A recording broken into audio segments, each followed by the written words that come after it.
What's up, guys? Teddy Striker here, and in this video we'll be talking about Nate Diaz versus Jake Paul. This fight took place on Saturday, and Nate Diaz lost to Jake Paul by a decision.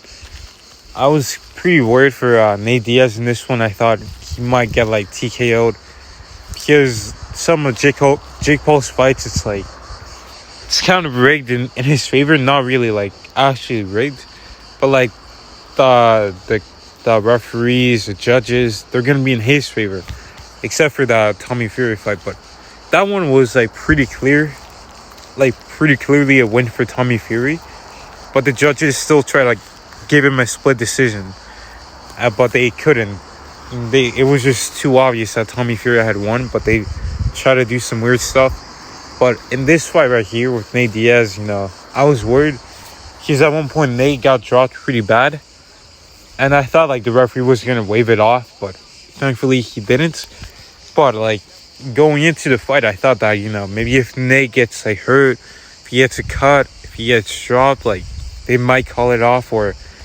But I thought that Jake Paul was going to win, but I thought he was going to probably knock Nate Diaz out. But Nate Diaz has a crazy chin, because in this fight, not only is this the first time he's fighting at 185 pounds. Nate Diaz competed at 155 pounds and 170 pounds. He's not a middleweight at all. Jake Paul is a clear middleweight. He should be fighting guys like Israel Adesanya, Robert Whittaker, Duplessis, Alex Pereira, Paulo Costa, guys like that, because those are guys his size.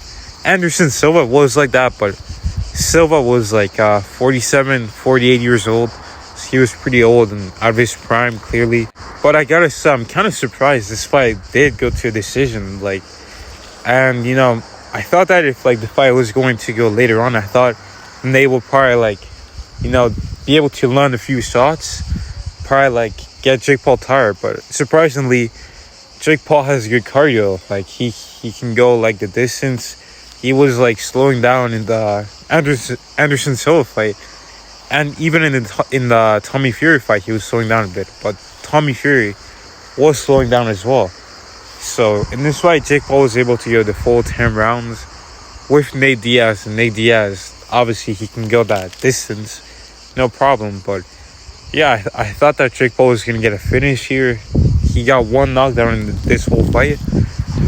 And now Jake Paul wants to rematch Nate Diaz in MMA. And personally, I think that this doesn't really need to happen. I mean, we all know Nate Diaz would just beat the crap out of this guy and put him in a chokehold and drop him on his head like John Jones did to Lyoto Machida. But we don't really have to see it. In my opinion, Jake Paul, this should be the last time he's fighting an MMA fighter that's above the age of 35 and that doesn't weigh 170 pounds or below, anything below 185. He should not be calling him out, not fighting them. Do not call out Conor McGregor, do not call out Jorge Masvidal. We don't need to see that. All right, just if you're gonna fight someone, at least fight a boxer, or at least fight a proper MMA middleweight, not someone who's a lightweight or welterweight, not someone like that. If you want to be taken seriously at all, all this stuff is just it's done, it's over now. And yeah, now he needs to fight competition that's at a higher level. And because I'm saying this because not only is he fighting them when they're out of their prime, but he's got so many advantages, his height, his physique. He's big, he's tall, he's got power as well, for when he's fighting smaller guys than him, or guys who can't take punches that well anymore.